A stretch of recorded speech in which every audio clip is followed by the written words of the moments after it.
Coucou tout le monde, je vous retrouve aujourd'hui pour la mise en couleur de ce magnifique petit tampon de chez Stampin' Bella, cette fois-ci au feutre à alcool.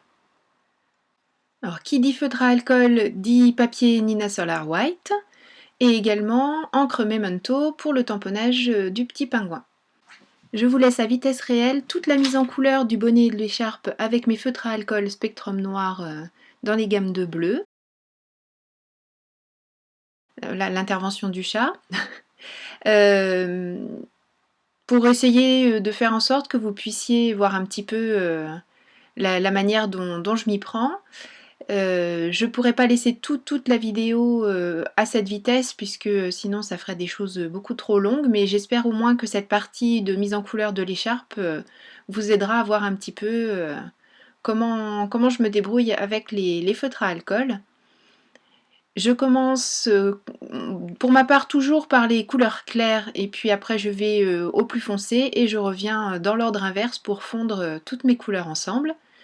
Je laisse certaines zones en blanc comme on peut le voir sur le bonnet de manière à apporter un petit peu de lumière, ce qui ne m'empêche pas éventuellement de repasser dessus ensuite avec le feutre à alcool puisque avec une seule couleur et en fonction des différents passages que l'on peut faire, on peut obtenir des dégradés déjà avec un seul feutre. Avec le bon côté, ça ira mieux. Je passe ensuite donc à une couleur intermédiaire. Donc j'ai choisi un clair, un foncé, un moyen, un foncé, pardon. Donc là, c'est la couleur bleu moyen que j'ai choisi. Et je viens commencer à marquer les ombres. Donc ce seront des ombres un petit peu plus épaisses que ce que je viendrai faire tout à l'heure avec le feutre le plus sombre. Donc tout simplement, je viens mettre en valeur des arrondis, des zones un peu plus privées de lumière. Et je vais tout doucement, en essayant de faire des choses à peu près cohérentes, même si, comme je vous l'ai déjà dit, je fais plus en fonction de mon ressenti que de la réalité. Et là en plus, je me sers des traits qui sont déjà sur l'écharpe pour marquer quelques ombres.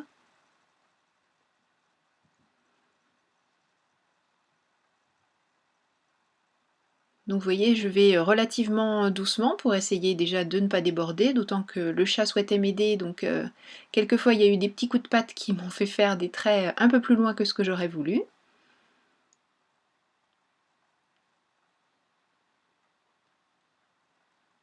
Là, je fais en sorte que cette ombre s'élargisse un petit peu pour essayer de marquer comme un creux, vous savez, dans les différents plis et replis d'une écharpe. Quelquefois, le fait de faire cette forme légèrement triangulaire, ça permet de marquer encore plus, d'accentuer le côté en creux. Et là, je viens avec ma couleur la plus foncée, vraiment marquer ce qui est très très à l'ombre ou ce qui est le plus en creux, ou masqué par une autre partie, comme par exemple là le pompon en haut de l'écharpe, en haut du bonnet, le long de la tasse, le long de l'écharpe. Voilà, j'essaie de faire en sorte d'accentuer toutes ces zones un peu plus sombres, tout doucement. Je préfère revenir éventuellement si je trouve que j'en ai pas mis suffisamment, plutôt que de tout de suite faire un gros aplat qu'on ne peut plus corriger. Voilà, là comme je vous le disais tout à l'heure, je me sers des petits motifs qui sont dans le tampon d'origine pour accentuer encore un peu plus les ombres. Je reprends ma couleur intermédiaire et je reviens passer là où je suis déjà passée tout à l'heure en reprenant sur mon sombre également pour le fondre avec la couleur intermédiaire. J'essaie de ne pas prendre sur le plus clair, je reste vraiment dans ma zone de couleur moyenne. Là où je reviens dépasser un petit peu sur le plus clair, c'est quand j'estime que j'ai pas mis suffisamment de zones foncées, ombrées. Voilà, et tout doucement, je viens refondre le moyen de tout à l'heure et puis le foncé que je viens de mettre. Donc, comme vous le savez, hein, l'encre à alcool continue de travailler tant que l'alcool n'est pas évaporé. Donc c'est pour ça qu'il faut y aller doucement aussi, voir un petit peu ce que ça donne. Et enfin, je reprends ma couleur la plus claire. Non, je viens mettre quelques ombres dans le pompon d'abord.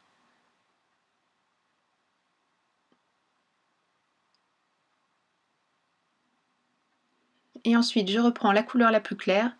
Et là, je repasse partout pour revenir déposer de l'alcool et faire en sorte que tout se fonde parfaitement. Oui, j'empiète un petit peu plus sur le blanc que j'avais laissé tout à l'heure. Et je viens jusque dans ma zone claire, pas dans sa totalité, pour, comme je vous le disais, faire aussi des différences de nuances en ne repassant pas forcément tout avec le clair. Voilà pour la partie bleue. Je vais maintenant beaucoup accélérer la vidéo puisque le processus de travail est exactement le même, sauf que là je n'ai utilisé que 2 couleurs à chaque fois. J'ai joué avec le blanc du papier et puis j'ai fondu donc mes couleurs exactement comme je l'ai fait tout à l'heure pour l'écharpe. Découpage. Passage des bords avec l'encre noire pour éviter d'avoir les tranches blanches et puis aussi pour éventuellement masquer des petites erreurs de coupe. J'enlève l'intérieur de l'anse et c'est terminé.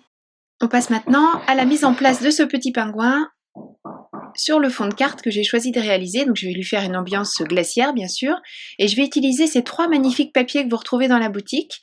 Donc ce sont des papiers qui font un peu peiner ma caméra, mais vous avez les 3 papiers sont vendus ensemble, le papier pailleté, le papier effet mat, celui que j'ai en ce moment dans les mains, et un papier effet miroir. Donc là c'est le argenté, mais il existe en bleu, rouge, vert, argent et or. Ils sont magnifiques ces papiers. Vous allez voir, ils passent, voyez, très bien avec la Cuttlebug et nos die. Là, je suis en train d'essayer de réaliser un igloo. Donc, j'ai découpé un premier cercle. Je vais en découper un second pour faire l'ouverture. Et je vais ensuite passer cette petite forme obtenue dans un classeur de gaufrage effet mur de briques. Comme d'habitude, je vous mets toutes les infos, bien sûr, sous la vidéo. Et voilà, mon igloo est réalisé. Donc, la neige au soleil et la glace au soleil, ça brille. Donc, je prends le carton effet pailleté argent. Donc je vous ai pas dit, mais ces papiers sont en format A4. Je découpe une mini banquise.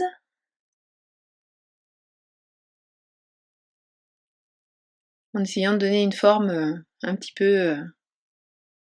peu naturelle entre guillemets. Je regarde comment tout ça s'articule l'un avec l'autre. Je vérifie que ça va rentrer sur le fond de carte que j'ai choisi de réaliser avec mon die.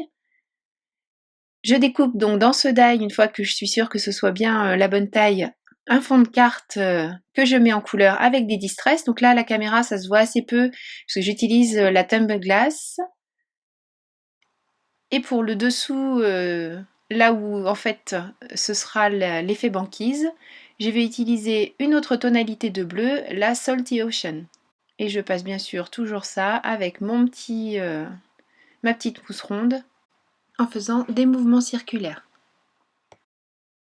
Et en venant petit à petit sur mon papier, donc là j'ai choisi un Nina Solar White. Voilà, mon fond de carte est réalisé, je remets mes éléments pour voir un petit peu comment ça prend place tout ça. Puis je me dis qu'il manque quelque chose et puis que vraiment ces papiers à effet sont très beaux. Donc j'ai choisi ma collection de bleus et je vais prendre l'effet mat bleu cette fois-ci. Et avec mes ciseaux, je découpe encore une forme de banquise. Et je ne vous l'ai pas dit, mais vous avez vu la qualité magnifique de ces papiers fait qu'au classeur de gaufrage, ça ne souffre absolument pas. Le gaufrage est magnifique. Donc j'aime bien mon igloo, donc j'essaie de le cacher le moins possible. Et voilà, le pingouin viendra se mettre ici. Bon, ça commence à prendre un petit peu tournure. Il va falloir fixer tout ça. Comme ce sont des papiers épais, je vous disais, d'une excellente qualité, donc ils sont un petit peu épais, je vais éviter de rajouter trop d'épaisseur et je vais utiliser notamment mon escargot de colle Crafter's Companion pour mettre tout ça sur ma carte. Je trouve que ce morceau de banquise prend encore trop de place, j'arrive pas à le mettre, donc je vais la faire fondre un peu, cette glace, et la fixer à son tour. Voilà, comme ça ce sera beaucoup mieux. Une opération que vous avez l'habitude de me voir réaliser maintenant. Je mets une mousse spécifique sous ma forme et avec ma bille à gaufrer la plus grosse, je viens faire des mouvements circulaires pour bomber mon personnage. Comme ça, quand je vais mettre ma mousse adhésive, elle ne se verra pas sur les côtés et ce sera quand même beaucoup plus joli. À l'aide de ces magnifiques feuilles pour réaliser nos propres sequins, donc il y a 4 feuilles, là je ne vous en montre que 3, erreur de ma part, puisqu'il y a encore un blanc nacré que je ne vous montre pas. Je vais réaliser mes propres décos, tout simplement en prenant une perforatrice, donc là c'est la Martha Stewart qui fait les petits cœurs, c'est une de mes préférées, je la mets à toutes les sauces celle-ci. Et ces feuilles sont épaisses, vraiment comme des sequins. Vous allez pouvoir réaliser vos propres décos, donc réaliser les formes que vous souhaitez en plus en fonction des perforatrices que vous utiliserez. Vous pouvez également utiliser une perforatrice de bureau pour faire des sequins ronds comme on a l'habitude d'utiliser, pour mettre dans vos shaker cards par exemple, ou n'importe quel élément de déco comme il vous plaira, puisqu'il suffit de découper ces éléments et de venir les coller ensuite. Donc je pense que vous avez pu voir là, comme ça capte la lumière, c'est magnifique. Oui, je sais, mais tout est magnifique dans cette carte. Tout ce qui brille, c'est beau, hein. C'est vrai que tous ces papiers, là, les pailletés, effets miroir, et puis effets mat, et puis ces feuilles sequins, c'est somptueux. Elles existent pardon, dans plein de couleurs. Moi j'ai choisi d'utiliser là les effets noir et blanc parce que ma carte était sur le thème de la glace, mais il y a aussi des effets cuivrés et des effets roses et jaunes. Donc c'est vraiment à mettre à toutes les sauces. Là j'ai choisi de les coller tout simplement avec des points de colle, c'est le plus simple et ça reste discret, c'est surtout très rapide et ça ne bave pas partout.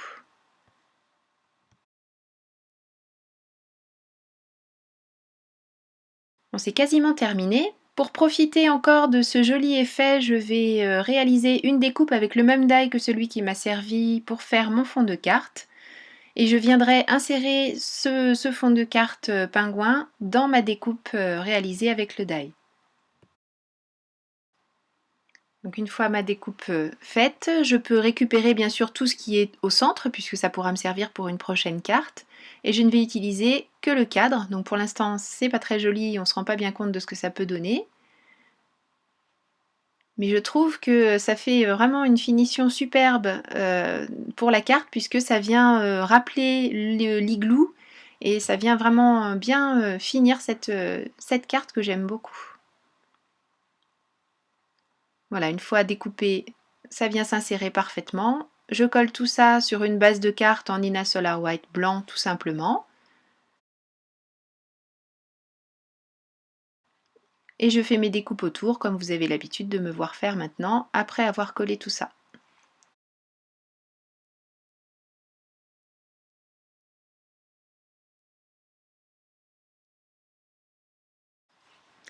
Pendant que je finis tous mes découpages, on peut vraiment profiter de chacun des éléments et voir au fur et à mesure, quand je tourne la carte, la manière dont ça capte la lumière. Pour nos réalisations de fin d'année ou pour des cartes d'anniversaire, ces papiers-là sont vraiment magnifiques. Bon, j'espère que cette petite carte inspiration hiver vous aura plu, vous aura donné des idées pour utiliser au mieux les tampons Stampin' Bella, mais également ces très beaux papiers et feuilles de sequin. Merci beaucoup d'avoir suivi cette vidéo, prenez bien soin de vous surtout, passez de beaux moments créatifs et je vous donne rendez-vous la semaine prochaine pour la vidéo du mercredi. Gros bisous, bye bye.